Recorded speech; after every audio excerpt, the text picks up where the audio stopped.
Lecture number कौन सा है हमारा? 15 है, 15, ओके। तो यार ऐसा है कि हमारी फर्स्ट लेग कंप्लीट हो गई है डेटा स्ट्रक्चर की, जिसमें हमने पहले क्या किया था कि पहले शुरू में तो हमारा एक रिफ्रेशर सेशन चला था C++ का, थोड़ा सा 3 लेक्चर वो थे हुए। उसके बाद फिर हमने डेटा स्ट्रक्चर्स पर आ गए थे। डेटा स्ट्रक्चर्स में हमने STL को ठीक से एक्सप्लोर किया, वेक्टर्स का बनाया था और लिंक लिस्ट का पार्शली हमने बनाया था, फुल तो नहीं बनाया था कि हमने लैब में कवर हो जाएगी। तो 2 चीजें हमने बनाई थी और बाकी चीजें फिर हमने यूज करना सीखी नहीं, कैसे यूज करने हैं। और उसके बाद फिर हम कम्प्लेक्सिटी एनालिसिस पे आ गए थे। तो आखिरी वीक हमारा जो था उसमें हमने कम्प्लेक्सिटी एनालिसिस किया था। अच्छा, हमने जब उसको पढ़ा था स्टैंडर्ड लाइब्रेरी को, तो हमने एसोसिएटिव उस पे आए थे ना जब कंटेनर्स पे, तो वो हमने बताया था कि एसोसिएटिव कंटेनर्स हमारे कौन कौन से हैं, मैप और सेट। उनमें फिर मल्टी मैप भी होता है, मल्टी सेट भी होता है, ठीक है। तो और एक हैशिंग वगैरह का जिक्र भी था।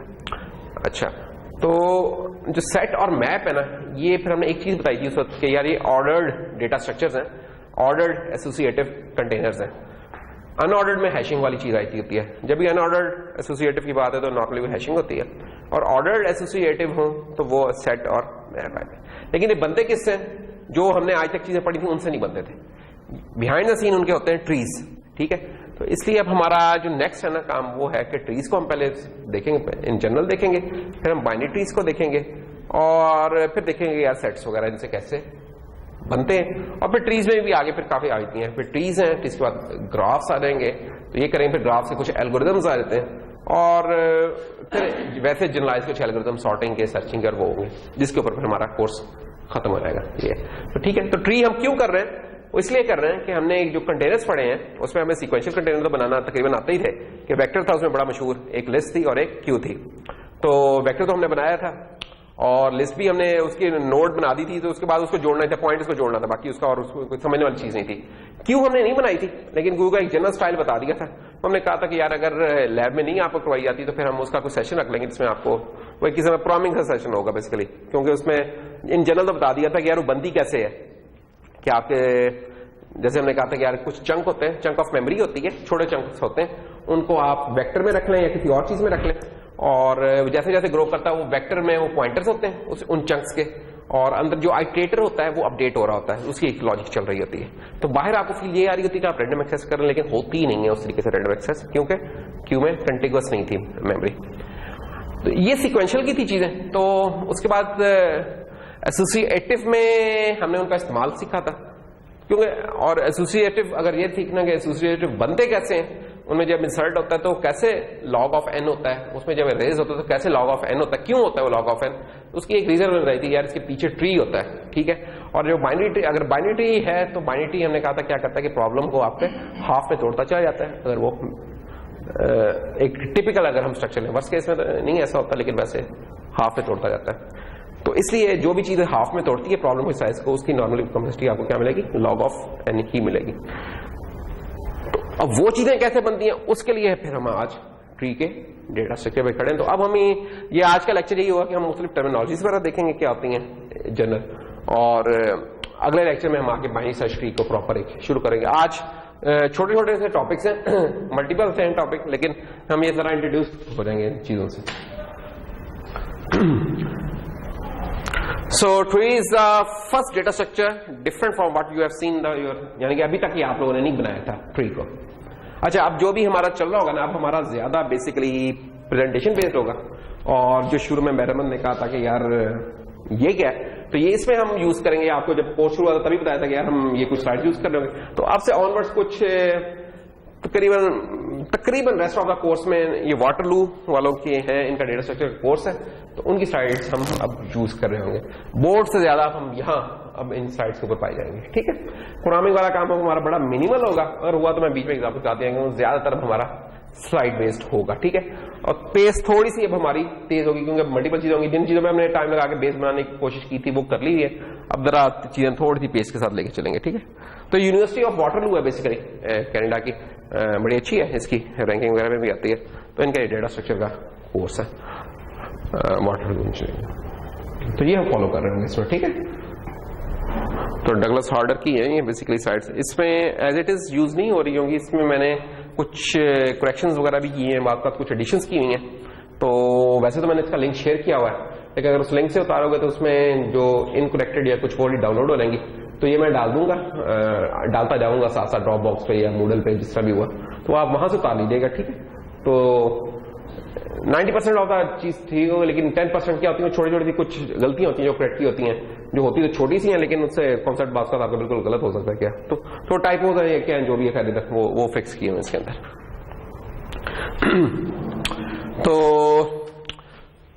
तो ये जनाब ट्री की बात हो रही है। ट्री होता क्या, ट्री अगर आप समझना चाहें तो इसका करीब तरीन चीज जो हमें मिलती है ना सीक्वेंशियल में, वो लिंक लिस्ट मिलती है। लिंक लिस्ट में जैसे नोड्स होती थी ना, कि नोड्स होते हैं, नोड्स को पता होता था कि अगला पॉइंटर किसका है, इससे पिछले वाला पॉइंटर किस तरह है, तो ट्री में भी इसी तरह नोड्स का कॉन्सेप्ट पाया जाता है। जिस तरह लिंक लिस्ट में इंफॉर्मेशन नोड्स में स्टोर होती थी, ट्री में भी इंफॉर्मेशन नोड्स में ही स्टोर होती है, ठीक है। और इन नोड्स के पास ये इंफॉर्मेशन होती है कि यार इनसे आगे कौन होगा और इनसे पीछे कौन होगा। फर्क जो आके यहां बनता है, जो आप गौर करें स्ट्रक्चर में, वो ये है कि अगर ये लिंक लिस्ट होती तो उसका एग्जैक्टली एक प्रीवियस नोड होनी थी, एग्जैक्टली एक नेक्स्ट नोड। इधर ये हालात नहीं आप देख रहे हैं, इधर तो बल्कि 3 निकल आई हैं कोई, ठीक है। इन जनरल अगर हम देखें 3, 4, 5, 20 भी हो सकती है, डिपेंड करता है कौन सा ट्री है। तो ये फर्क है। तो अब अगर आपसे कोई पूछे यार कि सीक्वेंस में लिखो ये चीज, तो अभी सीक्वेंस कोई मैटर करती नहीं कि सीक्वेंस से यार मुराद क्या है यहाँ, ठीक है। इसलिए हम इनको सीक्वेंशियल नहीं कह रहे हैं, उस सेंस में सीक्वेंशियल नहीं कह सकते जहां वहां एक पर्टिकुलर ऑर्डर में चीजें एग्जिस्ट करती थी। कंटिगुअस तो नहीं होती थी, लिंक लिस्ट में कंटिगुअस तो नहीं थी, लेकिन एक सीक्वेंस जरूर एग्जिस्ट करता था कि यार ये आएगा, इसके बाद ये आएगा, इसके बाद ये आएगा, इसके बाद ये आएगा। इधर ऐसा नहीं है, इधर यूनिक ऑर्डरिंग नहीं एग्जिस्ट करती। इधर डिपेंड करता है कि मैं इसको इस तरीके से रीड करने लग जाऊं, यूं लेफ्ट टू राइट, मैं टॉप टू डाउन रीड करने, बॉटम अप रीड करने लग जाऊं, इट डिपेंड्स, ठीक है ना। तो इधर अब हमारे पास उस तरह के नहीं है, तो ये डिफरेंट है उससे बढ़ जाती। तो होता क्या इसमें, होता यह कि जो भी ट्री होगा उसकी कोई रूट नोड होगी, रूट से स्टार्ट होगा। ये ट्रीज जो हम देखते आ रहे हैं उन्हीं तरह की टर्मिनोलॉजी जिन्होंने लिखी है इसके अंदर, ठीक है। ट्री होगा, उसकी कोई एजेस होंगी, उसके कोई लीव्स होंगे, इस तरह के काम होंगे। तो वही टर्म्स यहां भी यूज होती है। सिर्फ फर्क है कि जो बायोलॉजिकल ट्री है, जो आपका बोटानिकल ट्री है, वो नीचे से ऊपर जाता है, रूट उसकी नीचे होती है। इधर जो हम बना रहे होते हैं ट्री, इसकी रूट अप और डाउन है, ये ग्रो कर रहा है, ठीक है। तो कोई रूट होगी, वो फर्स्ट नोड नॉर्मली हमारी होगी, जो फर्स्ट नोड वो रूट नोड कहलाया करेगी, ठीक। अच्छा, और फिर इस रूट से बाकी आगे से नोड्स चल रही होंगी। तो स्टार्टिंग पॉइंट इसका एक कोई रूट नोड हुआ करेगी, और फिर उन नोड्स के फिर मल्टीपल हो सकते हैं आगे नोड्स, ठीक है।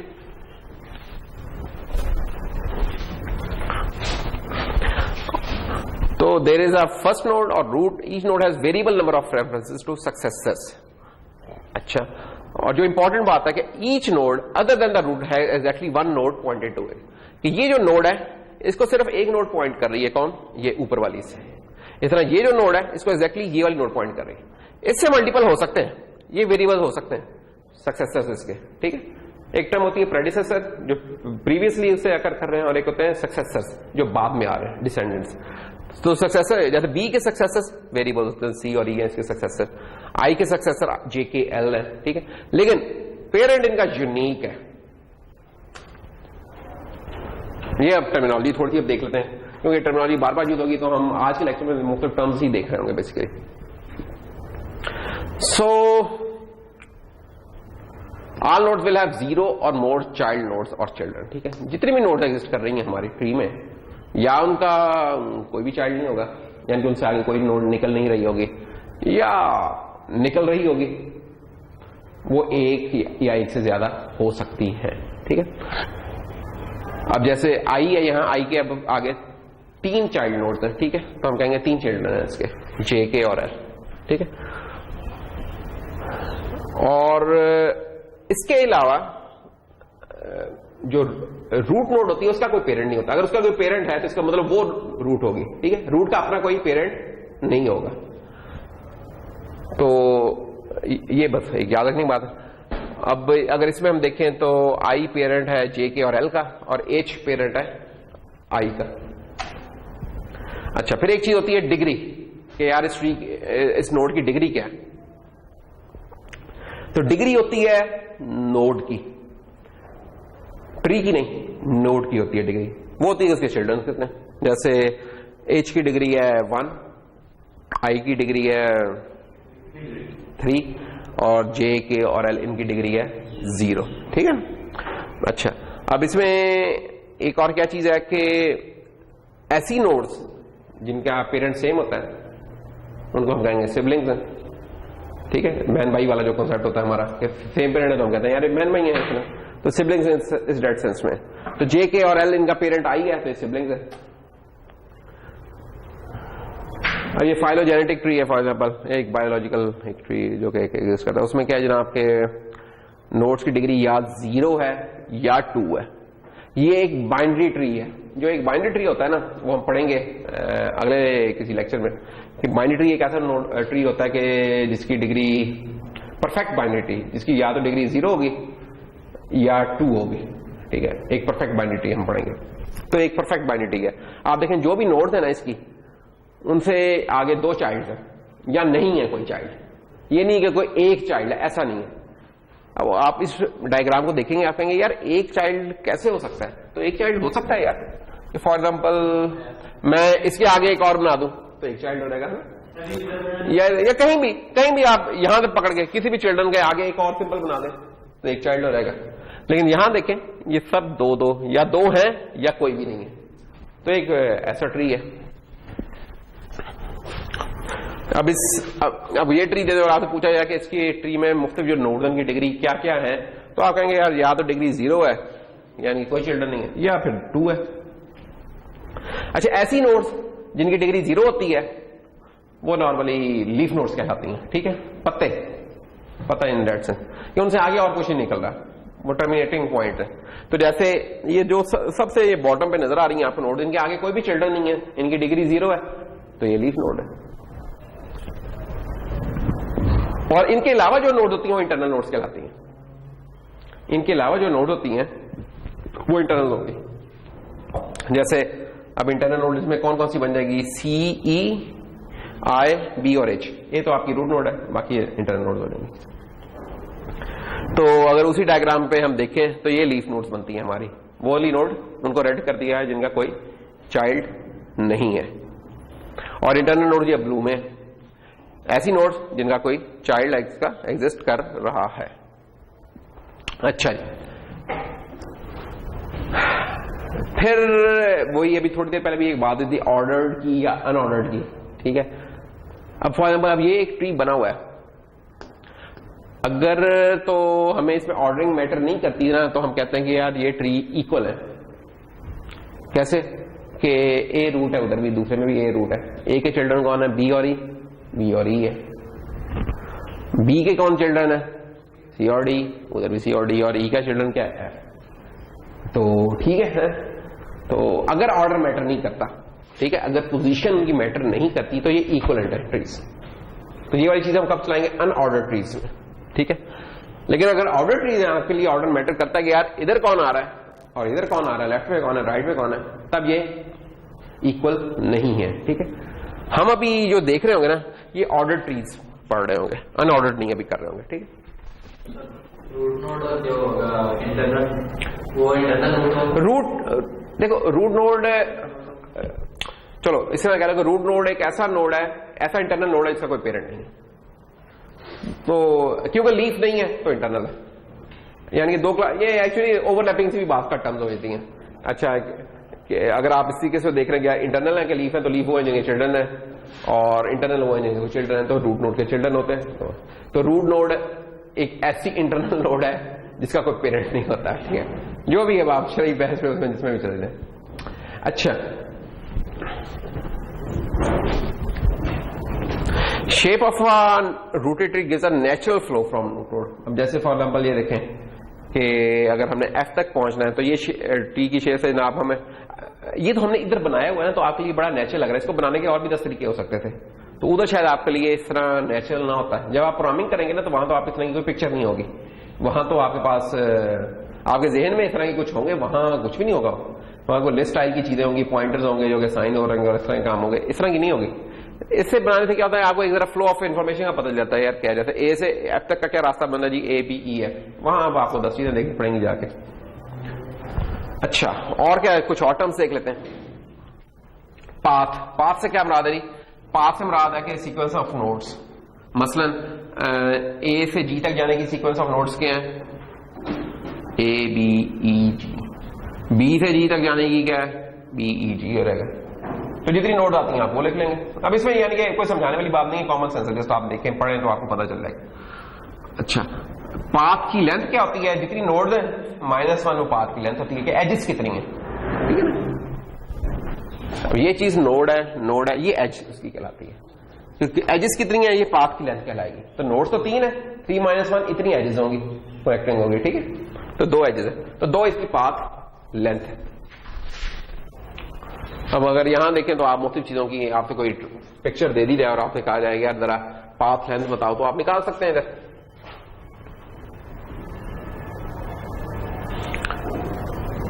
फॉर एग्जाम्पल इस पाथ की देखें तो इसमें 1 2 3 4 5, ये 5 है और लेंथ इसकी 4 हो जाएगी, तो ये फिगर 4 की लेंथ निकल आएगी। अच्छा, ये पाथ लेंथ वगैरह वैसे इतना नहीं यूज होती टर्म, मैं आपको बताता जाऊंगा कि ये तो एक टर्म्स है ना, for the sake of completion हम सारी टर्म्स बता रहे हैं, मैं वो बता दूंगा कि कौन सी टर्म्स ज्यादा यूज होंगी। रूट की टर्म तो होती है कि रूट के बगैर तो खाता कोई नहीं चलता, या लीफ की होती है। और पाथ लेंथ इतना नहीं यूज होता टर्म जितनी आपकी एक और चीज होती है जिसे कहते हैं डेप्थ, कि डेप्थ कितनी है वो चीज ज्यादा यूज होगी।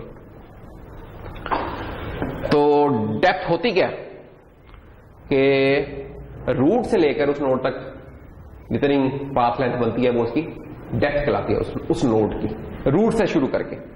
पाथ लेंथ में तो अभी देखा था ना, पीछे हमने कहीं से भी शुरू कर लिया था, ये रेड वाला कोई रूट नोड तो नहीं थी, या ये येलो वाली जो शुरू हो रही है कोई रूट नोड तो नहीं थी, कहीं से भी शुरू करके हमने कह दिया पाथ लेंथ क्या है। हमें जो पाथ लेंथ ज्यादा, हम जिससे आइंदा भी हमें वास्ता पड़ेगा, जो इंपॉर्टेंट है हमारे लिए, वो चीज है डेप्थ। और डेप्थ क्या होती है कि स्टार्टिंग फ्रॉम द रूट, ठीक है, उस नोड तक उसकी क्या पाथ लेंथ बन रही।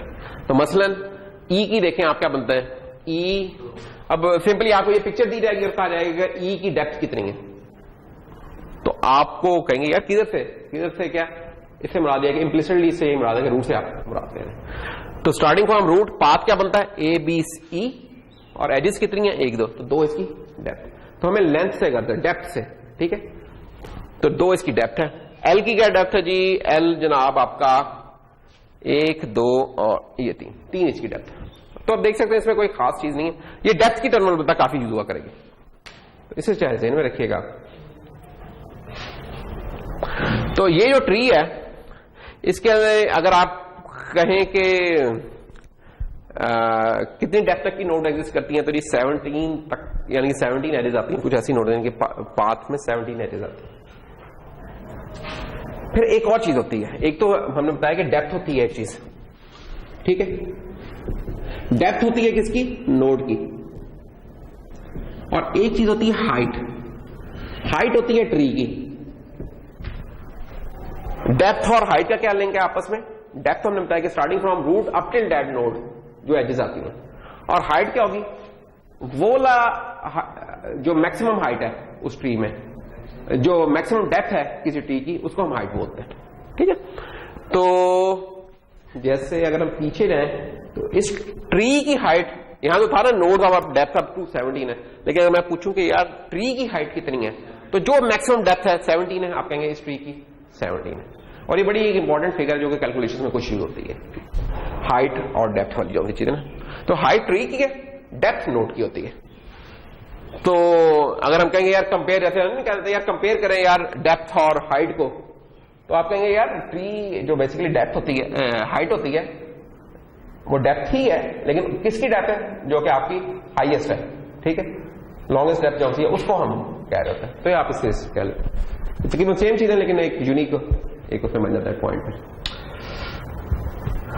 अगर किसी ट्री में नोड सिर्फ एक ही एग्जिस्ट कर रही है, जैसे अगर ये ए ही है जस्ट, इसका कोई चाइल्ड वगैरह नहीं है, तो इसकी डेप्थ क्या होगी, 0, कोई एज नहीं, ठीक है, इधर ही है नहीं कोई खाता, सिर्फ रूट नोड है।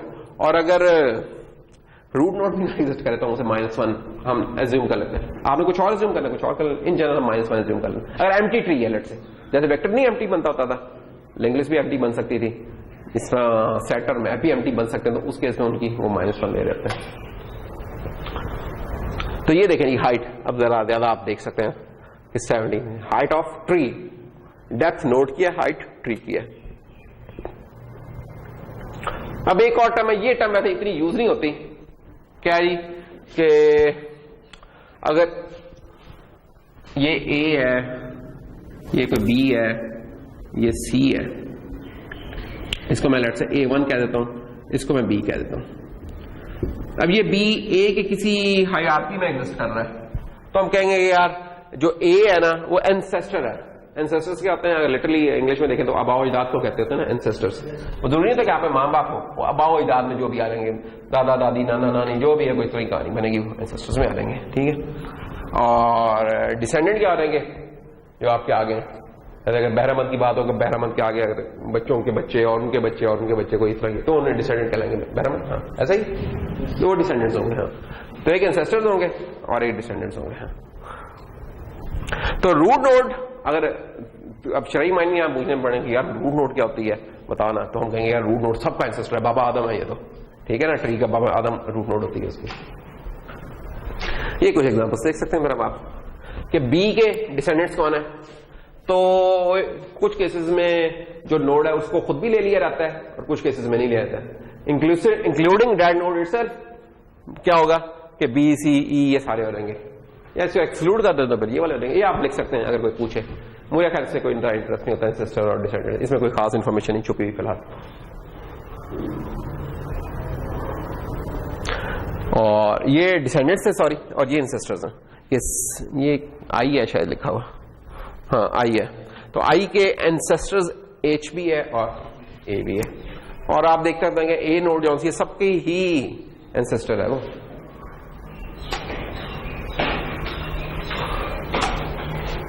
ये उसी ट्री के ऊपर जो एक हमने शुरू से पकड़ लिया उस पर लगाते रहते हैं रगड़ा हम उसका पकड़ के। अच्छा रिकर्जन तो आप लोगों ने पढ़ी हुई है ना, रिकर्जन पढ़ी थी ना प्रोग्रामिंग में, शायद हमें मौका मिले तो हम अगर जरूरत पड़ी तो हम उसको रिपीट कर लेंगे। ये ट्री वगैरह और बाकी जो चीजें होती है ना बनती हैं, हम देखेंगे इसमें रिकर्जन उठ के आती है, कोड को बहुत सिंप्लीफाई कर देती है। रिकर्जन में वही कोड को 3-4 लाइनों का होगा, वो हम अगर लूप बेस्ड बनाएंगे तो अव्वल तो लूप से बनाना बड़ा मुश्किल है, फिर उसके लिए हमें कोई स्टैक भी बनाना लेके आना पड़ता है, कोई क्यू भी लेके आनी पड़ती है, फिर भी चीजें मुश्किल रहती हैं। रिकर्जन में चीजें बड़ी आसान होती हैं, वो हम देखेंगे अगर जरूरत पड़ी तो फिर रिकर्जन को थोड़ा मैं रिपीट करवा दूंगा अगर हुई जरूरत पड़ी तो।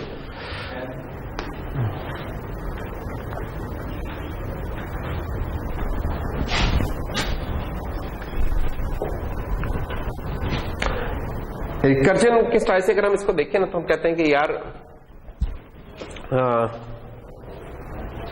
जैसे एक एम्प्टी ट्री होगा क्या जिसमें कोई नोड नहीं है, वो जो सबसे लेफ्ट पे मैंने बनाया है एक सिंपल नोड, मैंने कहा ये भी एक ट्री है, ऐसा ट्री है जिसकी एक नोड है। अच्छा लेकिन अगर हम इसके ऊपर ये बना लें तो अब ये एक ट्री बन गया, ये एक ट्री है। अब ये ट्री किसी और ट्री का पार्ट हो सकता है, ऐसा ही होता है ना। जैसे वो अगर हमने कभी वो बनाया हो, यही दरख्त ही अगर कभी बनाया हो तो क्या होता है आपका, ये ले ये बन गया, फिर इसके और बनाया तो ये ले और बन गया, एक और डाला, ये दरख्त फैलता जा रहा है। ऐसे फैलते हैं ना दरख्त, शाखों से शाखें निकलती जा रही है। हर कोई अपनी अपनी जात में एक ट्री है। अब इस ट्री को फैलाते चले जाओ, होते जाते लगाते चले वो निकलते चले जाएंगे, तो ये ट्री बनता जा रहा है हमारा। इधर भी ऐसा ही है, इस ट्री को बस हमने उल्टा कर दिया हुआ है कि हम कहेंगे यार ये भी एक ट्री है जिसकी एक ही नोड है, लेकिन अगर इस बाकी सब चीजों को अगर भूल जाए, अगर हम इनको भूल जाए कोई, तो ये भी एक ट्री है, और ऊपर चले जाएं तो ये एक ट्री है, और ये एक ट्री इस ट्री में मिलके एक और ट्री बन गया, कह सकते ना। तो हम ये रिकर्सिवली सोचना है इस चीज को कि हम चीजों को ना छोटे छोटे हिस्सों में उनको फिर जोड़ते चले जाते हैं। तो ये एक ट्री है, फिर एक और ट्री बन गया, इस तरह ये एक सब, तो इनको सब ट्रीज बोल देंगे कि सब ट्रीज है हमारे। तो एक सब ट्री मिलके ये एक और सब ट्री बन गया, ये एक सब ट्री है, इनफैक्ट ये एक ट्री है, ये भी ट्री है, ये भी ट्री है, इनको जोड़ा तो एक सब ट्री बन गया, फिर इसको जोड़ा तो एक सब ट्री बन गया, इन सबको जोड़ा तो एक पूरा ट्री बन गया। तो इस तरीके से भी हम सोच सकते हैं चीजों को। इसको कहते हैं रिकर्सिवली सोचना, कि आपने ना एक के ऊपर एक के ऊपर एक के ऊपर ना बिल्ड करते जा रहे हैं, ब्लॉक करते जा रहे हैं। फैक्टोरियल में नहीं होता था, ये 5 का फैक्टोरियल निकाला तो 4 का निकाला, फिर 3 का, फिर 2 का, और आखिर में 1 से वापस आते हैं। इधर भी ऐसा ही है कि आप 1 से शुरू है और बढ़ते जा रहे हैं, ग्रो करते जा रहे हैं उसके ऊपर, ठीक है ना।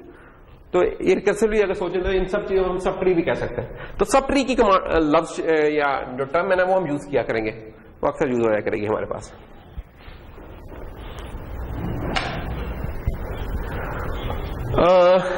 इनका जो आपका अगर एग्जांपल्स देखें यार, ये डेटा रिप्रेजेंटेशन में भी कुछ हम देख सकते हैं कि एग्जांपल जो अभी ट्री हमने देखे थे ना, फिर बायोलॉजिकली नहीं, जो HTML या CSS जो हमने नहीं पढ़ी किसी ने भी, है ना। तो अगर HTML CSS का तो नहीं शायद पता, लेकिन जो HTML है, जो कि आपके जो HTML पेजेस होते हैं वेब के, अगर उसकी अगर आप बॉडी देखें कभी राइट क्लिक करके कहते हैं ना शो सोर्स, तो आपको दिखा देगा कुछ इस तरह का सोर्स दिखा देगा, ठीक है ना। तो अब ये वाला अगर हम सोर्स देखें ना, तो ये तकरीबन वैसे ही है जैसे एक ट्री का है। अब इसमें होता क्या है HTML का कि कोई इसमें टाइटल है, टाइटल के आगे उसकी वो आ जाता है टेक्स्ट उसका आता है, फिर कोई हेडिंग है, इतना मुख्तलिफ है। अगर इसको मैं एक ट्री की शक्ल में ऑर्गेनाइज करूं ना, तो वही वाली चीज ही, तो ये देखें एक ट्री बन गया कि एक HTML पेज है, ये HTML, ये टैग उठाया, टैग्स बोलते हैं इनको, ये टैग उठाया, उसमें और क्या टैग है, हेड का और बॉडी का, हेड और बॉडी आ गया। अब हेड के अंदर क्या क्या आ रहा है, हेड के अंदर टाइटल आ गया, और टाइटल में फिर आ गया हेलो वर्ल्ड। बॉडी के अंदर अगर आ जाए तो बॉडी में जनाब H1 आ गया, तो ये H1 आ गया, ये एक नोड आ गई, और H1 के आगे क्या लिखा हुआ है, दिस इज अ, तो दिस इज क्या ये हो गया, और आगे फिर एक और नोड आ गई, और उसके आगे हेडिंग लिख दिया। अब वही वाला जो पेज था, इसको जरा देखें, हमने ट्री की शक्ल में ऑर्गेनाइज कर दिया हुआ।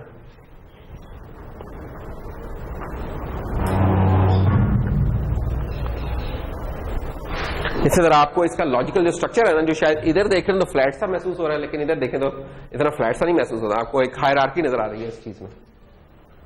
तो जब इसको आप स्क्रीन पे देखते हैं तो ये पेज है जो स्क्रीन पे डिस्प्ले हो रहा होगा, और उसके पीछे पता नहीं क्या क्या साइंस हो रही है, ठीक है। साइंस कोई इतनी बड़ी नहीं है वैसे, लेकिन ये आपको जब आप इस चीज को खोलेंगे, ये वाली फाइल यानी अगर आप बना के इसको अपने वेब पेज पे उसमें ब्राउजर में खोलेंगे, तो आपको ये चीज लिखी हुई नजर आएगी, दिस इज अ हेडिंग, और अंडरलाइन हुआ हुआ है। तो CSS में भी इतना मिल जाएगा, और इतना आपने इस XML फाइल्स का पता नहीं हुआ कि नहीं, इसलिए मैं इसको जस्ट स्किप कर रहा हूं। या इक्वेशंस जो होती है ना हम लिख रहे हैं, वो MathML वाला एक यूज हो रहा होता है, तो वो भी इसी तरह ही है। बेसिकली अगर आप HTML को समझ रहे हैं तो ये बाकी चीजें में भी उसी तरीके से होते हैं, एक स्टार्टिंग टैग होता है, उसका एंड टैग होता है, स्लैश करके हम कर देते होते हैं। तो लिखने का स्टाइल बिल्कुल इनका सेम ही है, HTML स्टाइल ही है कह लें तो, लेकिन ये ट्री वाले स्टाइल में हम इनको अच्छे तरीके से अंडरस्टैंडिंग इनकी कर सकते हैं। तो इसके ऊपर खैर मैं ज्यादा नहीं लगा रहा है। तो अगर हम जस्ट एक क्विक रिव्यू करें तो क्या क्या हमने ट्री को डिफाइन कर लिया कि ट्री क्या है, और ट्री की कुछ टर्म्स सीख ली हैं जिनमें इंपॉर्टेंट टर्म्स क्या आती है, हमारी हाइट और डेप्थ। और रिकर्सिवली अगर सोचना तो हम कह सकते हैं कि कोई एक नोड है उसे भी हम एक सब ट्री कह सकते हैं, वो सब ट्री किसी और सब ट्री का पार्ट बन जाएगी, वो सब ट्री किसी और ट्री का बनेगा, और अल्टीमेटली हमारा एक फाइनल ट्री क्रिएट हो जाएगा।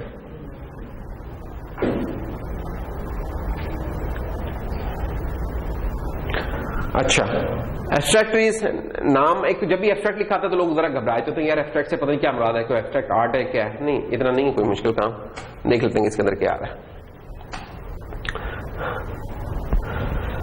तो एब्स्ट्रैक्ट ट्री जैसे एक जनरलाइज हमारा स्ट्रक्चर है, ये लिमिट नहीं कर रहा है कि यार इसके अंदर कितनी नोड्स होंगे। फॉर एग्जांपल अगर ये देखें, ये एक एब्स्ट्रैक्ट दी आपको अगर एक दिया हुआ है, इसमें आप देखें अगर आपसे पूछा जाए कि यार इस ट्री में अगर आपको कोई क्विज दे दिया जाए तो कहा जाए कि यार इस ट्री में ना जरा बताओ कि डिग्री 0 वाली कौन कौन सी नोड्स हैं, 1 वाली कौन सी हैं, 2 वाली कौन सी हैं, 3 वाली कौन सी हैं। तो अब ये कोई मुश्किल नहीं है, क्यों मलिक साहब?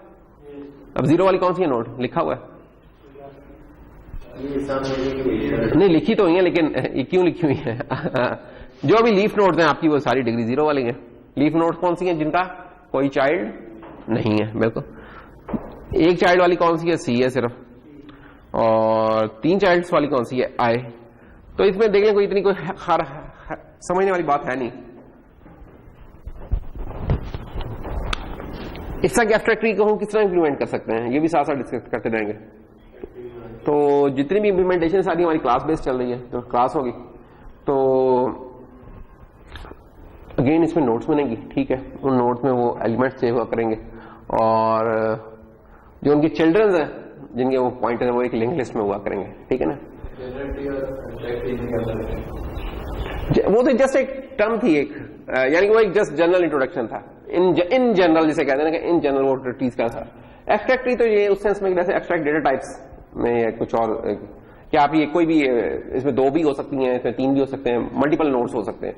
हम आगे पढ़ेंगे कुछ बाइनरी ट्रीज होते हैं, एनरी ट्रीज होते हैं इस तरह के, ठीक है। इसमें सब कुछ कवर है, ये जो एब्स्ट्रैक्ट है इसमें सब कुछ कवर है, कोई कंडीशन कोई संग लिमिटेशन नहीं भी हमने इसमें लगाई हुई। ये देखें, ये इसकी इंप्लीमेंटेशन है। तो अगर आप ये इंप्लीमेंटेशन देखें तो आपको लिंक लिस्ट याद आ जानी चाहिए कि वो भी कुछ होती थी। सिर्फ उसमें होता क्या था, उसमें ये होता था कि एक नेक्स्ट पॉइंटर होता था, एक प्रीवियस पॉइंटर होता था। इसमें क्या होता है कि इसमें अगर ये एब्स्ट्रैक्ट ट्री में, क्योंकि इसमें कोई लिमिटेशन नहीं है, तो इसमें जरूरी नहीं कि 2 चाइल्ड हो, जैसे बाइनरी ट्री होगा उसमें मैक्सिमम 2 चाइल्ड हुआ करेंगे, इसमें कुछ भी हो सकते हैं।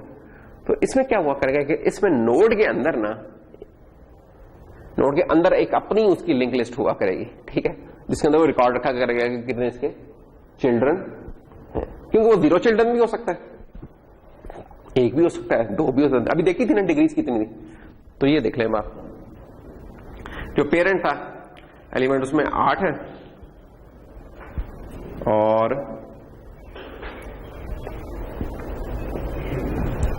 और ये देखें उसमें लिस्ट का हेड, अब ये चाइल्ड नंबर उसका 1 है, ये उसका अगला चाइल्ड है, ये उसका तीसरा चाइल्ड है, 3 चाइल्ड है।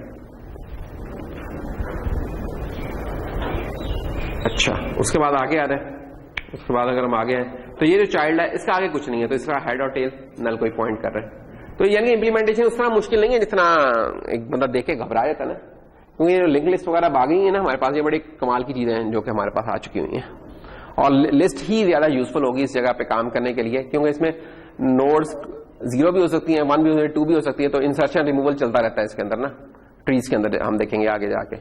तो लिस्ट हमारे पास बहुत अच्छी चीज होती है चाइल्ड्स का रिकॉर्ड रखने के लिए। तो ये बाकी और इसमें फिर कोई इतनी मुश्किल नहीं है, और रिकर्सिवली जब हम इसको करेंगे तो प्रोग्राम इसका बड़ा छोटा सा रहता है। वो मैं देखता हूं कि अगर मुझे मौका मिले तो आज ही दिखा दूं, नहीं तो आइंदा दिखा दूंगा। अच्छा, और अभी इसकी इंप्लीमेंटेशन में फिलहाल मैं नहीं आ रहा, ये मैं बाद में चला जाऊंगा। तो खैर अभी तो क्योंकि हमारा जनरल इंट्रोडक्शन चल रहा है, तो अगेन अगर इसको जस्ट समराइज करें तो हम क्या करेंगे यार, वैल्यूज जो सी हैं हमारी, जो भी डेटा है उस नोड का वो हर नोड के अंदर स्टोर हो रहा है, और नोड जो सी चाइल्ड्स का रिकॉर्ड रख रही है लिंक लिस्ट की शक्ल में, ठीक है। तो बस ये इसका गेटवे पॉइंट है और इसमें कुछ नहीं। और एक जो इंपॉर्टेंट पॉइंट है वो ये है कि अगर चिल्ड्रंस को आपने एक्सेस करना है इस तरह की एब्स्ट्रैक्ट ट्री में, तो उसकी कॉस्ट जो सी है कॉन्स्टेंट तो नहीं है। कांस्टेंट कॉस्ट किसकी होती थी, जो सीक्वेंशियल थे उसमें वेक्टर्स थे, हमने पढ़ा था उनकी कांस्टेंट कॉस्ट होती है, लिस्ट की तो नहीं होती थी। क्यूज की डेक की भी कांस्टेंट होती नहीं है, यानी कि उतनी बुरी भी नहीं होती जो लिस्ट की होती है, लेकिन उस तरह भी नहीं होती जो कि वो। तो इधर भी ट्री की भी अगर देखें कि अगर हमने ट्री की कोई शक्ल है नहीं है। अगर मैं कहूँ कि यार मैंने लेट से इस पहुंचना है नोड नंबर आई पे पहुंचना है, और मुझे पता नहीं यहां तो नजर आ रही है ना, तो मैं पहुंच जाऊंगा ये आई है, लेकिन अगर आपको एक दे दी गया हुआ एक डेटा स्ट्रक्चर दे दी गया और उसमें पहुंचना आई में, तो कोई तरीका एग्जिस्ट कर नहीं रहा सादा सा कि हम तेजी से पहुंच जाएं इधर एब्स्ट्रैक्ट ट्री में। वो फिर हम देखेंगे आगे ट्रीज देखेंगे जिसमें फिर हमारे पास तरीके आ जाएंगे कि ठक ठक करके हम पहुंचेंगे, यानी कि लीनियर टाइम में भी नहीं पहुंचेंगे, लीनियर से कम टाइम में पहुंचा करेंगे, कॉन्स्टेंट तो नहीं होगा ऑफ कोर्स, तो लॉग में पहुंचेंगे। तो अभी हमने कुछ कंडीशंस नहीं लगाई है, जरा हमने जनरलाइज से बिल्कुल रखा हुआ है ट्री, वो कंडीशन आती रहेंगी अभी आहिस्ता आहिस्ता आगे। उससे पहले कुछ और चीजें हैं, लेकिन अभी हम देख रहे हैं, अभी तो हम कुछ चीजों से इंट्रोड्यूस हो रहे हैं बेसिकली ना, प्रॉपर ट्री से शुरू होंगे अभी। ट्री ट्रैवर्सर्स कि ट्री को ट्रैवर्स कैसे करते हैं। ट्रैवर्स से क्या मुराद है कि ट्री से डेटा हम कैसे रिट्रीव कर रहे हैं, उसको कैसे रीड करें, लेट से चलो इस सेंस में देख लो कैसे हम विजिट कर सकते हैं उसको। तो ये जो ट्रेवर्सल्स हैं एब्स्ट्रैक्ट में, ये दो किस्म के हमें मिलेंगे, एक ब्रेड्थ फर्स्ट और एक मिलेगा डेप्थ फर्स्ट। ब्रेड्थ फर्स्ट और डेप्थ फर्स्ट। फिर डेप्थ फर्स्ट में भी हम देखेंगे कि यार एक प्री ऑर्डर होता है और एक पोस्ट ऑर्डर होता है, और फिर जब थोड़े से और बड़े हो जाएंगे बाइनरी सर्च ट्री में जाएंगे तो वहां देखेंगे कि और तीसरा ऑर्डर भी होता है जिसको इन ऑर्डर बोलते होते हैं, जो कि एब्स्ट्रैक्ट या जनरलाइज्ड ट्री में एग्जिस्ट नहीं करता, सिर्फ उधर ही होता है। बैकग्राउंड क्या है इस चीज का? बैकग्राउंड तो वही है जो आपको लेक्चर के स्टार्ट में बताया था कि वहां चीजें अरेज में, वेक्टर्स में, लिस्ट में सिक्वेंशली किसी सीक्वेंस में हम एक्सेस कर सकते थे। यहां कोई यूनिक सीक्वेंस एग्जिस्ट नहीं करती, किसी भी सीक्वेंस में पढ़ सकते हैं, पढ़ने वाली की मर्जी है। यानी कि इसमें यार साहब आए तो वो लेफ्ट से राइट शुरू कर दें और बहरमन साहब आए तो राइट से लेफ्ट शुरू कर दें, हम रोक नहीं सकते, क्योंकि बाकी कोई एक रास्ता एक है नहीं ना एग्जिस्ट करता।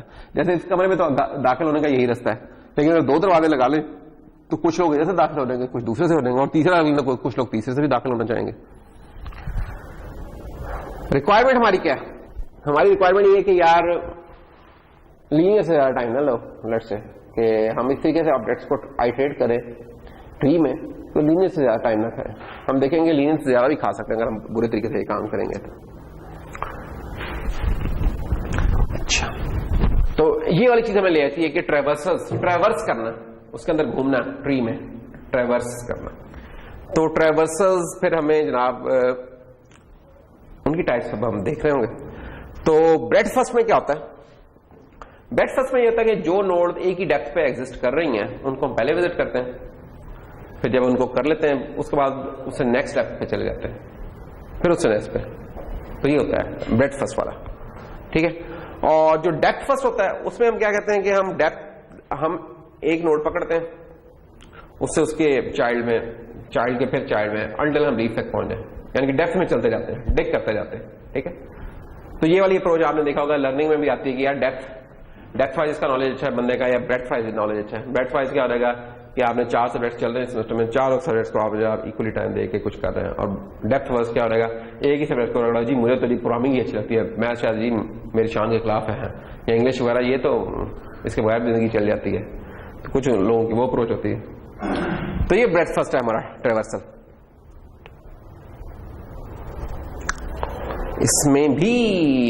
इसमें भी गड़बड़ हो सकती है। वो ये हो सकती है कि मैं इसको रीड कर सकता हूं कैसे कि ABH लेफ्ट टू राइट, लेकिन मैंने जैसे बताया कि बहरमन साहब इसको राइट टू लेफ्ट भी रीड कर सकते हैं कि AHBIGDC इस तरीके से रीड करने लग जाए। लेकिन अभी हम अगर कन्वेंशन बना लेंगे यार लेफ्ट टू राइट चल रहे होंगे किसी गिवन डेप्थ में, तो फिर ये यूनिक होगा ये वाला केस।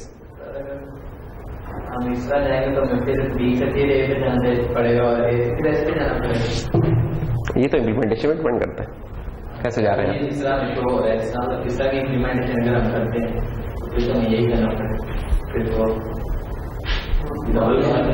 पहले आ रहे हैं फिर बस है कुछ जगहों पे, लेकिन ये यूजफुल होती है। ये एग्जांपल्स देखेंगे हम तो हमें लगेगा ब्रेड्थ फर्स्ट वहां ज्यादा सेंस बना रही है। वो इम्प्लीमेंटेशन क्यों होता है? इम्प्लीमेंटेशन डिटेल में भी होता है, ठीक है ना। वो मसलन मेरे वापस जाने के लिए जरूरी नहीं कि मैं एक एक करके वापस जाऊं। जैसे नल आया है मैं उसके पेरेंट पॉइंटर पे चला, ये तो तस्वीर में तो मैं बाकी लाइन लगा के जाऊंगा पीछे, लेकिन ये प्रोग्रामिंग कर रहा हूं तो फिर तो लिस्ट है ना कि नल आया मैं पेरेंट पे चला गया, यानी कि मैं B पे पहुंच गया, ठीक है ना। तो हाँ अब मैं उसके चाइल्ड पे, हाँ तो यानी कि बेसिकली हर नोड पे जाके ना, यानी कि इस तरह होगा कि इसको इस तरह समझो कि हर नोड पे जाके हम देख रहे हैं उसकी डेप्थ। यहां तो मुझे नजर आ रहा है कि ये जो भी चीजें B और H है ये सेम डेप्थ के ऊपर है, प्रोग्रामिंग में हमें नजर नहीं आ रहा होता, ठीक है। वहां क्या होगा, वहां हम हर नोड पे जाके हम देखेंगे उसकी डेप्थ कितनी है, डेप्थ का फंक्शन कॉल कर लेंगे, ठीक है। डेप्थ का फंक्शन कॉल कर लें और उसको एक स्टैक में पुश करते चलना है, बस दैट्स ऑल, तो हो जाएगा हमारा काम। यानी कि उसके आगे फिर टेक्निक एग्जिस्ट करती हैं, हम उसे कैसे बेहतर करते हैं। अच्छा ये देखो ना, अब इसमें क्या है, it can be implemented using a Q, और इसका रन टाइम है लीनियर। ये इंपॉर्टेंट बात है, लीनियर से क्या मतलब, जितनी नोड्स होता है इसका रन टाइम है। बहरमन साहब जितनी नोड्स है ना, कितनी नोड्स है बताओ, कितनी नोड्स है? 1 2 3 4 5 6 7 8 9 10 10 है, 11 है ना, हम ये मिला लेता ना मेरे भाई है, सारी मैं पूछा हूँ तो 11 नोड, तो 11 इसका ये इसके प्रोपोर्शनल गया टाइम इसका, ठीक है ना। तुम्हारा भी पेपर है, जाओ जाओ। तो अब होगा क्या, ऑर्डर तो ये बन रहा है जनाब, इसको हम कह रहे हैं हम क्यू से इंप्लीमेंट कर सकते हैं इस चीज को, ठीक है। तो ये एल्गोरिथम भी हम देखेंगे कि ट्री को और फिर कुछ और आगे आएंगे ग्राफ को, उनमें कैसे हम इंप्लीमेंट कर रहे हैं। अच्छा, होगा क्या, होगा ये कि ना सबसे पहले आप अपनी जो रूट नोड है ना, ब्रेड फर्स्ट है, और रूट नोड क्या है, रूट नोड की डेप्थ कितनी है मोइन, रूट नोड की डेप्थ कितनी होगी, किसी भी रूट नोड की डेप्थ क्या होगी, डेप्थ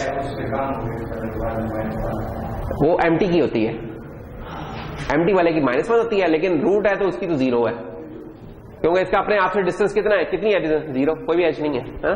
तो 0, तो रूट्स आप सबसे पहले हम पुश कर देंगे क्यू में, ठीक है, तो सही है कि नहीं। अच्छा, उसके बाद क्या करेंगे, फिर हम ना एल्गोरिथम ये चलेगा कि जब तक क्यू एम्प्टी नहीं है हमारी, हम इसमें इसके जो चिल्ड्रंस है, ठीक है, जो भी उस फ्रंट पे नोड है उसको पुश कर दें क्यू में, दैट्स ऑल। नहीं, इसको चला कर दिखाते हैं, ये जुबानी नहीं, ये एक दफा कर लोगे फिर तुम्हें आ जाएगा, आइडिया रहेगा।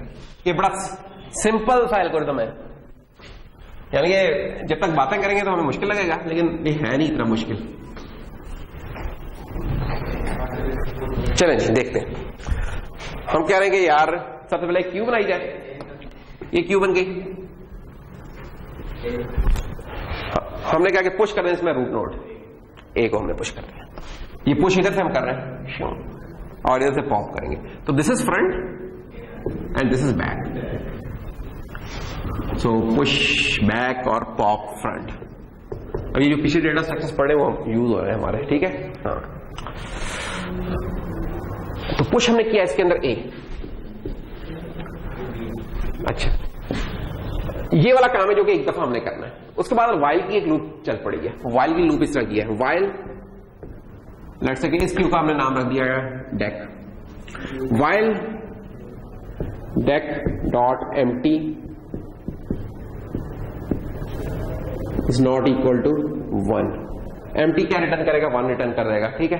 हम कह रहे हैं जब तक वो 1 रिटर्न नहीं कर रहा, यानी कि जब तक एम्प्टी नहीं है ये लूप चलती रहे, तो जब तक ये क्यू एम्प्टी नहीं होगी, ये प्रोग्रामिंग है, मैं इस पे लिखना नहीं चाह रहा था, मैं इसको प्लेन वर्ड्स में लिखता हूं, while Q deck not empty, आसान नहीं, वो तुम लोग कर लोगे कि जब तक क्यू एम्प्टी नहीं है क्या करते रहो, जो भी उसके उस वक्त क्यू के फ्रंट पे है उसे पॉप करो, ठीक है। अच्छा, और जनाब उसके जो चिल्ड्रन है उनको पुश करते थे, तो फ्रंट नोड इस वक्त हमारी कौन सी है, ए, ठीक है हमीद भाई, फ्रंट नोड है ए, और ए के चिल्ड्रन कौन से हैं, बीसीडी है, बीसीडी है, बी है और एचपी है, और वो सारी नहीं एग्जैक्टली स्पीकिंग उसके चिल्ड्रन बी और एच है, ठीक है। तो हम क्या करेंगे, फ्रंट पे इस वक्त ए है, तो हमने इसके जो चिल्ड्रन है बी और एच ये इधर पुश कर दिए। नंबर 1 स्टेप ये कि पुश कर दें, पुश बैक कर दें चिल्ड्रन ऑफ फ्रंट नोड। अच्छा, जब पुश कर लिए उसके बाद उस फ्रंट नोड को पॉप कर लें, ठीक है, पॉप फ्रंट नोड, यानी कि जब ये पुश कर लिए ये हमने निकाल दिया। दोबारा लूप चली, क्या क्यू एम्प्टी तो नहीं है, नहीं, फ्रंट पे कौन है, बी, बी के चिल्ड्रंस कौन है, अरे हमने निकाला क्या बाय द वे, अभी निकाला है हमने ए। अच्छा, बी के चिल्ड्रंस हैं, ये हमें बता रहे हैं कुमेल साहब, सी डी जी, ये हमने पुश कर दिया, और इस फ्रंट पे कौन है, बी है, बी को निकाल देते हैं।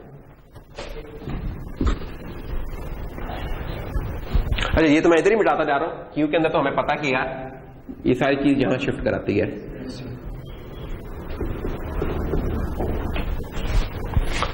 अब एच के चिल्ड्रन कौन है? आई। और कुछ नहीं था, हमने इसको निकाल दिया। अब सी का चिल्ड्रन कोई नहीं है, सी को हमने निकाल दिया। डी का चिल्ड्रन ई और एफ, डी को निकाल दिया। जी का चिल्ड्रन कोई नहीं, दुनिया में अकेला बेचारा, जी को निकाल दिया। और आई का चिल्ड्रन जे, और आई को निकाल दिया इधर, ओह के भी है सॉरी, और आई को निकाल दिया, और ये निकाल दिया। और उसके बाद ई का कोई नहीं है चिल्ड्रन, है ना, तो ई को निकाल दिया। एफ का कोई नहीं है, एफ को निकाल दिया। जे का कोई नहीं है दुनिया में, जे को निकाल दिया। के का कोई नहीं है, के निकाल दिया। क्यू एम्प्टी हो गई, इससे निकला है। अब ये देखो वो जो बाहर हमें सीक्वेंस मिली है ब्रेड फाइव है। अब कितना एलिगेंट तरीका है ये, देखो कुछ नहीं हमें कोई लंबी, वैसे तो हम परेशान हो गए थे ना थोड़ी देर पहले जब सोच रहे थे कि यार पता नहीं यार क्या होगा, तो एक देसी तरीके से भी कर सकते थे, लेकिन हमने क्यू का इस्तेमाल किया है और थोड़ा सा किसी और बंदे की जो अकल लगाई थी उसका इस्तेमाल किया है, तो हमें ये दो लाइनों का एल्गोरिथम मिल गया बेसिकली, ये जो ट्रैवर्स कर रहा है इसका, जस्ट 2 लाइन्स है। पीछे क्या हो रहा है? नहीं, इनके पीछे तो कुछ भी नहीं हो रहा है, और इनके पीछे तुमने क्या देखना है मुझे बताओ ना। देखो इसके पीछे तुम्हारी ये अंडरस्टैंडिंग है कि हमें पता है कि क्यू कैसे काम करती है, हमें पता है कि क्यू बस कैसे काम करती है, और कुछ नहीं हमें। हाँ बस दैट्स ऑल, और तो इसके पीछे कुछ भी नहीं है। हाँ, ये किसके ऊपर ऑपरेट कर रहा है? ट्री पे कर रहा है। वो ट्री में नहीं हमें बताया, हाँ थोड़ा सा यानी कि बताया कि वो कैसे लिंक लिस्ट नोड्स बनी होती है, इसके अलावा और अभी फिलहाल कुछ नहीं। यानी कि कौन सा ट्री होगा जो अभी थोड़ी देर पहले जलाइज बनी था, जो एक लिस्ट बनी थी हर नोड के अंदर, वो चीज है। तो गिवन अ ट्री, उसमें कैसे ट्रैवर्स करना ये अभी बताया, गिवन अ ट्री। अच्छा, डेप्थ फर्स्ट में क्या होगा? डेप्थ फर्स्ट में एक हुआ, उससे आगे पहुंच गया, ठीक है। जैसे मैं कहूं कि इसके पास जाऊं, मोहसिन के पास, के यार वो मार्कर है, मैं मार्कर तुझे देता हूं, पहले मुझे रबड़ ला दे। रबड़ किससे मिलेगी? राजा के पास। मैं राजा के पास गया, राजा रबड़ दे दे यार, उसे चाहिए। उन्होंने कहा यार मैं रबड़ बाद में दूंगा, पहले पेंसिल आके दे मोहिन से। आगे से आगे टोरी आ रहा है, ठीक है, जैसे सरकारी दफ्तरों वाले हाथ होते हैं। फिर वो जब आखिरी चीज मिलती है फिर मैं वापस आना शुरू करता हूं। ये एग्जैक्टली ऐसी है डेप्थ फर्स्ट वाली चीज। At any node we proceed to the first child that has not been visited yet. किस भी नोड के केस में हम करें, ठीक है। और अगर तमाम चिल्ड्रन विजिट हो गए हैं तो फिर क्या करें? हम बैक ट्रैक करके पीछे चले जाते हैं। तो बैक ट्रैकिंग का लफ्ज यहां से आया। अच्छा, तो कैसे जनाब चलेगी ये स्कीम? एक तो ये नोट करने की बात है कि यार जो भी नोट्स हैं इसमें 2 दफा एक्सेस हो रही हैं, एक आते हुए और एक जाते हुए। आते हुए से क्या मुराद है? ए से बी में गए, ये आ रहे हैं अभी बी के चिल्ड्रंस पे नहीं गए, ये आने वाली चीज हम कह रहे हैं। लेकिन बी से हम सी पे चले गए, सी से डी पे चले गए, फिर डी से सी पे आए, ये वापस आते हुए हो गया। फिर सी से बी पे आए, ये वो मैं कह रहा हूं जाते हुए, एक आते हुए और एक जाते हुए। तो first time a node is approached before any children, और last time it is approached after all the children. एक तो किसी भी चिल्ड्रन अप्रोच होने से पहले हम इसे विजिट करते हैं, और जब तमाम चिल्ड्रन होते हैं तब इसे विजिट करते हैं। डेप्थ फर्स्ट में ये बड़ा काम हो रहा होता है। मसलन जनाब ये हमें चीज मिलेगी प्री ऑर्डर। डेप्थ फर्स्ट में भी मेरे टाइप्स हैं, एक होता है प्री ऑर्डर और एक होता है पोस्ट ऑर्डर। प्री ऑर्डर होता है कि अभी चिल्ड्रन जो विजिट नहीं किया उससे पहले उस नोड की हम वर्किंग कर लें, कि हम वर्कआउट कर लेते हैं उस नोड के ऊपर उसके चिल्ड्रन के पास जाने से पहले। मसलन रूट हमारा ए है, तो ए के अंदर जो भी काम करना है वो कर लेंगे, फिर इसके चिल्ड्रन पे चलेगा। चिल्ड्रन का कौन है? बी है, लेट्स बी पे आ गए। अब बी के भी चिल्ड्रन है लेकिन हम बी का काम कर लें, फिर सी पे आ गए, सी का काम कर लें, फिर डी पे आ गए। और डी का काम करके जब वापस सी पे आएंगे तो सी का तो कुछ करने वाला नहीं रहता काम, ऊपर चले गए, बी पे पहुंच गए, बी का भी कुछ करने वाला नहीं रहता, आगे चले गए ई, फिर ई आ जाएगा और एफ। तो ये किस तरीके से चल रहा है, यानी अगर आप इसको देखें प्री ऑर्डर के केस में क्या हो रहा है, जिस नोड को हम विजिट कर रहे हैं फर्स्ट टाइम में हम उनको एक्सपोज करते जा रहे हैं, उनकी वर्किंग करते जा रहे हैं। अगर मैंने कोई सी आउट लगाया हुआ कि इसका नाम प्रिंट हो रहा है तो समझ लेंगे हम ये सी आउट करते जा रहे हैं। वैसे तो सी आउट नहीं होगा, कोई एक्चुअल कोई काम हो रहा होगा उस ट्री का, लेकिन फॉर एग्जाम्पल उसका कोई रिकॉर्ड प्रिंट हो रहा है स्टूडेंट्स का, कोई और चीज है। तो ए, फिर ए के बाद बी पे आए, बी से सी पे, सी से डी पे, फिर इधर से वापस आए, सी का करने वाला कुछ नहीं, बी का करने वाला कुछ नहीं, ई। तो ये देखें ए बी सी डी के बाद ई पे आ गया। यहां तो हमें एबीसी सीक्वेंस में लिखी लग रही है, लेकिन यहां अगर हम देखें तो यहां कोई सीक्वेंस नहीं नजर आ रहा। ये एग्जैक्टली वही चीज है जो अभी हमने थोड़ी देर पहले ये ब्रेड फर्स्ट में की थी। यहां देखें, यहां कुछ और बन रही थी, डेप्थ फर्स्ट में कुछ हमारा, ये ट्री एग्जैक्टली वही है। ट्री में तो मेरा नहीं ख्याल कोई फर्क है, या है कोई फर्क, सेम है मेरा ख्याल में ट्री है ना। तो इसको बस हम डेप्थ फर्स्ट में जा रहे हैं तो ये वाली चीज हो रही है।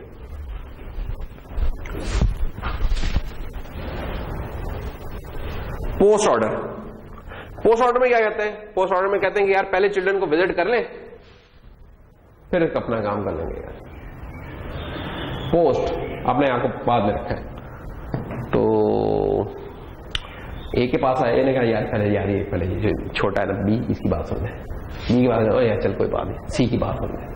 सी चल डी की कर ले, डी का आगे नहीं, डी का मेरा काम करो गया, तो डी का वो डी सबसे पहले है।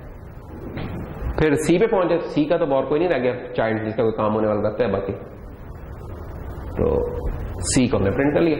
सी से बी पे पहुंचे, बी ने कहा यार मेरा भी दूसरी भी तो एक रहता है, ई वाले भी तो रहते हैं, इनकी भी बात सुन ले यार, बड़ी जैसे यार पता नहीं होगा। तो ई पे बात गया, तो ई ने कहा कि मेरे कुछ और चिल्ड्रन भी हैं, तो एफ और जी। तो देखें डी और सी हुआ, डी और सी के बाद फिर क्या आया, एफ और जी, डी सी एफ और जी। लॉजिक क्या है, अगर आपने ये लॉजिक देने रखी है फिर आप इसका सीक्वेंस बना सकते हैं, ये चीज हो क्या रही है इसमें, कि जब तक सारे चिल्ड्रन नहीं हो रहेंगे तब तक वो अपना काम उस नोड का वर्किंग नहीं होगी। तो इसका मतलब रूट के तो सारे चिल्ड्रन है, तो लॉजिकली स्पीकिंग रूट आखिर में आएगी। जो भी होगा, जहां सा भी ट्री होगा, अगर पोस्ट ऑर्डर है तो सबसे आखिरी एलिमेंट अगर आपसे पूछा जाए, तो फिल इन द ब्लैंक आने कभी कि सबसे छूटा और आखिर में, और भी बीच में बहुत सारी चीजें छूटी हुई हैं, ये भी छूटा हुआ है, ये भी छूटा हुआ है, और 3-4 चीजें नहीं, और पूछा यार कि आखिर में क्या आएगा। कोई कहने वाला कहेगा यार हमें क्या पता क्या आएगा, लेकिन आपको पता है कि अगर पोस्ट ऑर्डर की बात हो रही है तो आखिरी नोड हमेशा ए होगी, और प्री ऑर्डर की बात हो रही है तो पहली नोड हमेशा वो भी रूट होगी। ठीक है, तो प्री ऑर्डर में पहली होगी और पोस्ट में आखिरी होगी। इसकी इम्प्लीमेंटेशन फिर बाद में, अभी जस्ट हम इसको जरा एक्सप्लोर कर रहे हैं चीजों को। इंप्लीमेंट कैसे करेंगे इसको, एल्गोरिथम इसका क्या होगा। और मेरा जोर प्रोग्रामिंग से ज्यादा है इनके एल्गोस पे हुआ करेंगे। एल्गोस क्या, जैसे अभी एल्गो बताया ना थोड़ी देर पहले, मैं इन एल्गोस को समझाया करूंगा, मैं उनको प्रोग्राम करके नहीं बताया करूंगा। प्रोग्राम अब आप लैब में किया करेंगे ज्यादातर। ठीक, तो जो भी प्रोग्रामिंग वाला पार्ट आया मैं छोड़ दिया करूंगा, अनलेस कोई मुझे लगा कि बहुत कोई जरूरी है कि आप लोग इसको बता दिया जाए, तो सिर्फ एल्गोस पे मेरा जोर हुआ करेगा। तो एक तो इसको हम कर सकते हैं रिकर्सिवली। ठीक है, तो रिकर्सिवली क्यों मैंने अभी करवाया नहीं है, तो रिकर्सिवली में तो यार ये बेसिकली ना ये जो प्री और पोस्ट वगैरह जो बनते हैं ना, ये बेचारे 3 लाइनों के कोड बनते हैं, उनकी सिर्फ आपने ऑर्डर चेंज करना होता है लाइन्स का, वो रहता है, वो मैं बाद में करवा दूंगा अलबत्ता। लेकिन अगर अल्टरनेट इसका कोई मेथड देखें, फॉर एग्जाम्पल स्टैक वगैरह से करना, तो कैसे होगा। पहले हमने क्या किया था, जब डेफ वाइज करना था हमने एक क्यू बनाई थी। अब हम क्या बनाने जा रहे हैं, अब हम एक स्टैक बनाने जा रहे हैं। क्या स्टैक बनाते हैं, स्टैक बनाते हैं।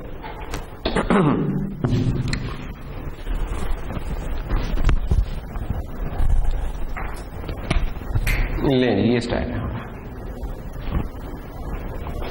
इस स्टैक में आपको पता है इधर से पुश होता है और इधर से ही पॉप होता है। पुश क्या करें, पुश जो हमारी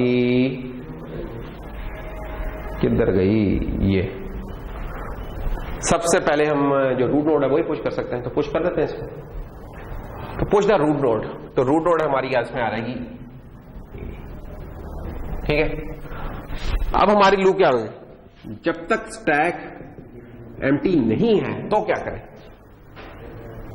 पॉप करें टॉप नोड को, जो भी उसका टॉप पे, और पुश कर दें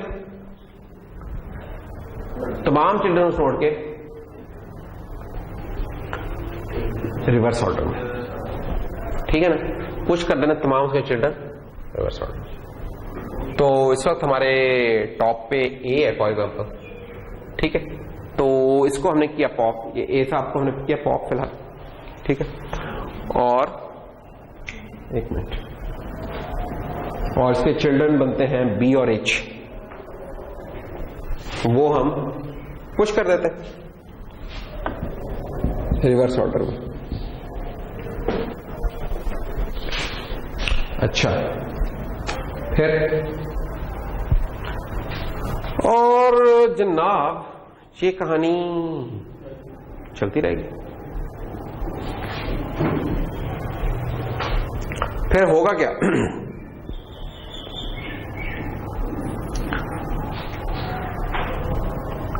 फिर साइकिल चलेगा, फिर स्टैक एम्प्टी नहीं है, अब उसका बी का देख लेंगे कि बी का कौन है, वो डाल देंगे, ठीक है, और फिर अगर उसके चिल्ड्रन है तो इस तरह स्टैक ये फिल होता रह रहा है, ठीक है, सारा, जब तक कि पूरा वो ट्री निकल नहीं जाता आपका। फिर उसके बाद कुछ कहानी चलेगी हमारी, उसमें क्या होगा, उसमें बस अब है ये ऑर्डर बन जाएगा, पक्की बात है, ये ऑर्डर तो नहीं बनेगा, ये ऑर्डर तो नहीं बनेगा, ये बन जाएगा, बनेगा। तो अगर हम इनको डालते चले जाए लेट से,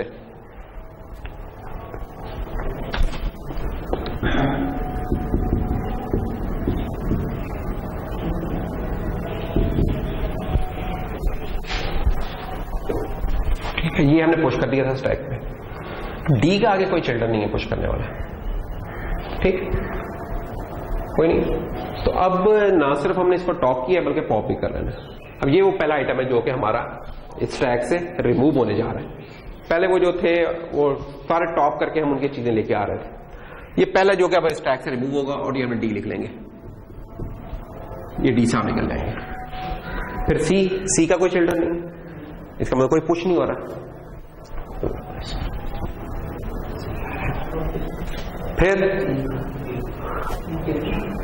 फिर जनाब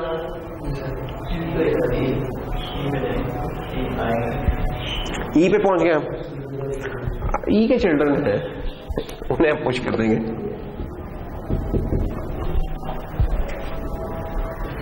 दोबारा लूप चली, एफ को हमने चेक किया, एफ का है कोई नहीं है, एफ को रिमूव कर दिया। जी का है कोई, जी का भी कोई नहीं, जी को रिमूव कर दिया। फिर ई आ गया, ई का कोई भी। तो याद एक और भी रखना है कि हमने ना एक टैग रखना है हर रोड में, तो इसकी इंफॉर्मेशन लिखी कि विजिट कर चुके हैं इसको कि नहीं कर चुके, एक फ्लैग रखना होगा भूलिए, नहीं तो हम भूल जाएंगे। ई के ऊपर जब उससे पहले पिछली दफा आए थे तो अनविजिटेड था, अब विजिटेड हो चुका है, कब हमने उसके चाइल्ड को मार्कअप कर रहे हैं, उसके चाइल्ड को विजिट कर चुके हैं, जब उससे आगे जा चुके हैं उसे विजिट मार्क कर देंगे, नहीं तो अनविजिटेड होगा, ठीक है। तो ई साहब आ गए, ई आ जाएगा बाहर। फिर ई का और कोई नहीं है, फिर उसके बाद बी आ जाएगा, बी आएगा कि नहीं, बी आएगा, बिल्कुल आएगा। तो हम यहां तक पहुंच चुके हैं। फिर एच आया, एच के अब चिल्ड्रन फिर आ गए, एम और आई, फिर आई के आ जाएंगे एल के जे। अब ये कहानी चलती जा रही है। मजे की बात ये है कि ये ऑटोमेटिकली कहानी चलती जा रही है, वो जो पहली 2-3 लाइनें एल्गोरिथम की वो याद रखने की जरूरत है या उसकी सेंस बनाने की जरूरत है, ठीक है ना, बाकी फिर इसके अंदर कुछ नहीं है। तो ये हमारा छोटा सा एल्गोरिथम है, एल्गोरिथम कोई बड़ा नहीं होता, लेकिन जब कंटेनर हम इस्तेमाल कर रहे हैं ना इसके साथ, वो जिंदगी को बहुत आसान कर रहा है। यानी कि स्टैक, अब देखो, अब यही वाली चीज अगर हमने कोई वेक्टर में या कुछ और कर रहे होता ना, बड़ा रिकॉर्ड रखना पड़ना था, स्टैक ने कुछ ऑटोमेटिकली इस चीज को मैनेज कर लिया है। किधर सीक्वेंस में रखनी थी तो वहां सीक्वेंस में रखना है, सीक्वेंस किधर एक्चुअली हाँ डिपेंड करता है कि वो एक ही चीज को आप मल्टीपल सीक्वेंसेस में देखना चाह रहे होते हैं। बेसिकली जरूरत कैसे होती है, चलो देखते हैं इसकी जरूरत क्या होती है, क्योंकि बड़ा जेन्युइन सा सवाल है, ठीक है। खैर ये पूरा फुल एल्गोरिथम है जो अभी हमने चलाया था, इसको देख सकते हैं। चलो इसको पहले देख लेते हैं, फिर आगे चलते हैं, उस सवाल पे आ जाते हैं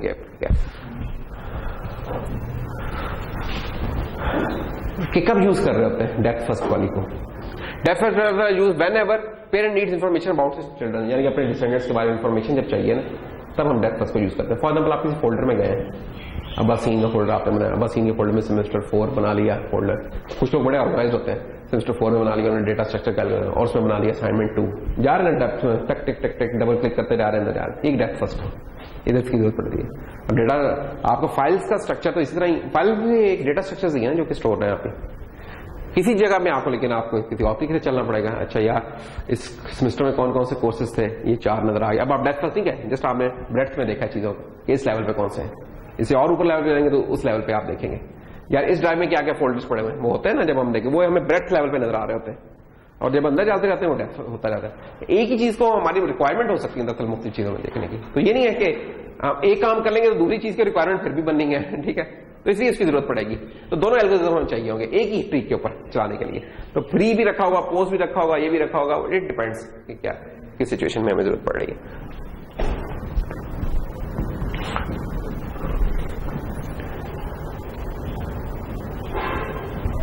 डेप्थ फर्स्ट वाले क्या है, एक तो ट्री का अपने ही एक मैनेजमेंट में फायदा होता है कि हाइट अगर निकाल दी हो ट्री की ना, वहां इसका इस्तेमाल हो जाता होता है डेप्थ फर्स्ट वाले का, कि आप कोई पाथ ट्रैवर्स करते रहे और हाइट का एक वेरिएबल इंक्रीमेंट करते रहे, कि जब लीफ नोड को जाके हिट किया आप देख लेंगे उस पाथ का क्या था। तो इस तरीके से वो हम कर भी लेंगे, वो एल्गोरिथम उसको तफसील से देख लेंगे, जैसा अभी मैं बता रहा हूँ हो गए।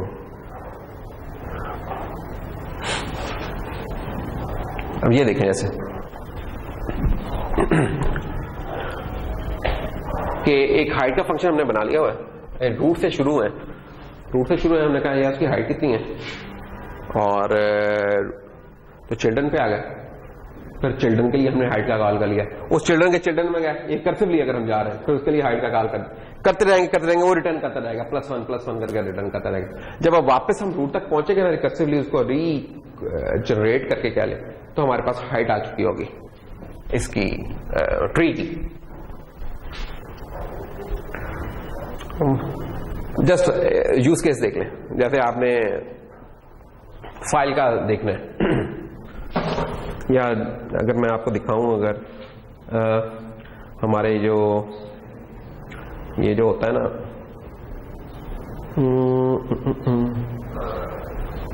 किधर गया ये माइक्रोसॉफ्ट ऑफिस, ये शेल है जैसे। अब इसमें अगर मैं ट्री कर लूं ना प्रिंट, ये देख रहे हैं, ओ भाई बस कर दिया। अब ये देख रहे हैं डायरेक्टरी स्ट्रक्चर इसने सारा प्रिंट कर दिया, एंड्रॉयड, एवीडी, ये शॉपी, ये मैं बहुत ही लंबे खातों में दरअसल पड़ गया, मैं कोई और पाथ ले लेता हूं ताकि लेट्स से मैं डेटा स्ट्रक्चर्स और अब्बासीन में आया हूं मैं, और अब्बासीन में आके मैं ये अगर मैं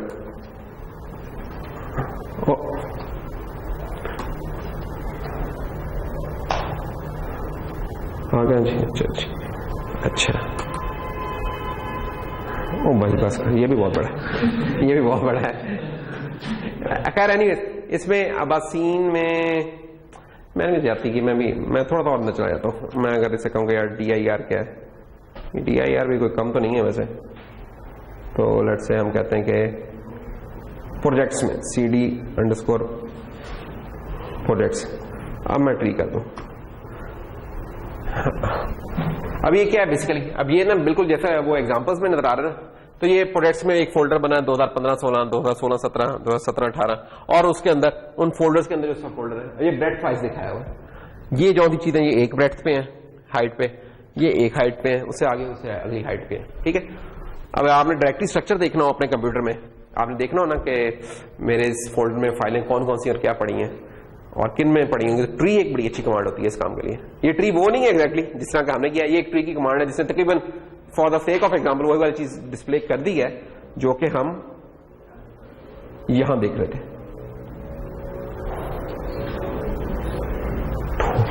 तो थोड़ा सा तुम लोग सा दोस्ती रखा करो डॉस के साथ, ये क्या होता है ये बड़ी अच्छी चीज है, इसका बड़ा फायदा होता है, स्क्रिप्टिंग में बड़ी यूजफुल होती है।